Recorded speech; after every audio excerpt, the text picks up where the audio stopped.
नमस्कार दोस्तों, आप सभी का अपने YouTube चैनल पर हार्दिक स्वागत है। दोस्तों, आज अपने इस वीडियो के अंदर बात करेंगे विश्व का एक बहुत ही प्रमुख संगठन है, उसका नाम है राष्ट्रमंडल। और उस संगठन के बारे में अपन जो भी महत्वपूर्ण बातें हैं या फिर परीक्षा में प्रश्न पढ़ सकते हैं या अब से पहले पूछे गए हैं, तो उनके बारे में बात करेंगे। वीडियो को लास्ट तक पूरा जरूर देखना और उम्मीद करता हूँ आपको वीडियो भी जरूर पसंद आएगा। तो चलो शुरू करते हैं। कौन सा संगठन है? राष्ट्रमंडल, जिसको इंग्लिश में कॉमनवेल्थ संघ कहते हैं। और आपने जरूर सुना होगा राष्ट्रमंडल का नाम, और अगर ये भी नहीं सुना तो आपने जरूर सुना होगा कॉमनवेल्थ गेम्स, जिसको इंग्लिश में कॉमनवेल्थ, हिंदी में राष्ट्रमंडल कहते हैं। अब बात करें तो ये संगठन कैसे देशों का संगठन है, तो ये उन देशों का संगठन है जो कभी ब्रिटिश साम्राज्य के अधीन रह चुके हैं। तो ऐसे देशों का संगठन जो कभी न कभी ब्रिटिश साम्राज्य के अधीन रहे थे, वो संगठन कहलाता है राष्ट्रमंडल या फिर कॉमनवेल्थ संगठन।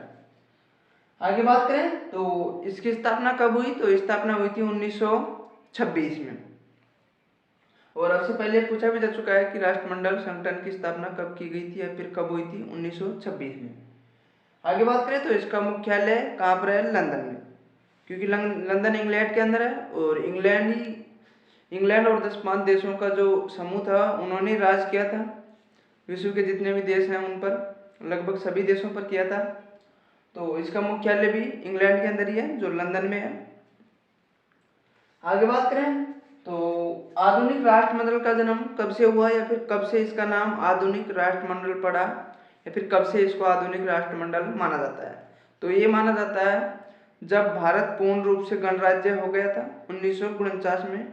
और उस समय इस राष्ट्रमंडल संगठन में भारत को शामिल किया गया था या फिर सदस्य बनाया गया था, जब से इस संगठन को आधुनिक राष्ट्रमंडल संगठन के नाम से भी जाना जाता है। तो ये भी याद रखना, प्रश्न बन सकता है कि आधुनिक राष्ट्रमंडल कब से बना था। तो वो बना था 1949 से। और क्यों बना? क्योंकि भारत इसमें शामिल हो गया था। आगे बात करें तो इसके वर्तमान में कितने सदस्य हैं या फिर कितने देश इसके सदस्य हैं, तो वो है 54 देश। तो इससे आप अंदाजा लगा सकते हो कि ये 54 देश हैं जो लगभग सारे इसके गुलाम रह चुके हैं।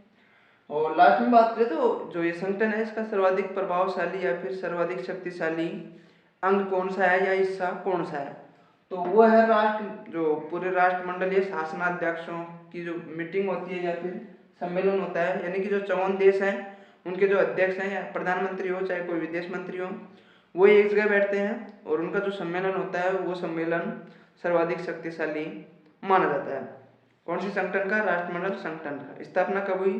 1926 में। और कैसे देशों से मिलकर यह संगठन बना हुआ है, तो वो देश हैं जो कभी न कभी ब्रिटिश साम्राज्य के अधीन रहे हैं। 54 देश है। आधुनिक राष्ट्रमंडल इसका नाम भारत को शामिल होने के बाद में पड़ा था 1949 के बाद में, और इसका मुख्यालय लंदन में है।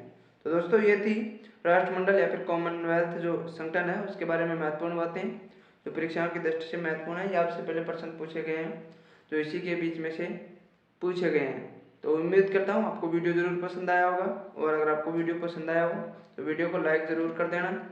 और इस वीडियो के दौरान जो भी कमियां दिखती हैं जिनका मेरे को सुधार करना चाहिए, वो आप कमेंट बॉक्स में ज़रूर बताना। धन्यवाद।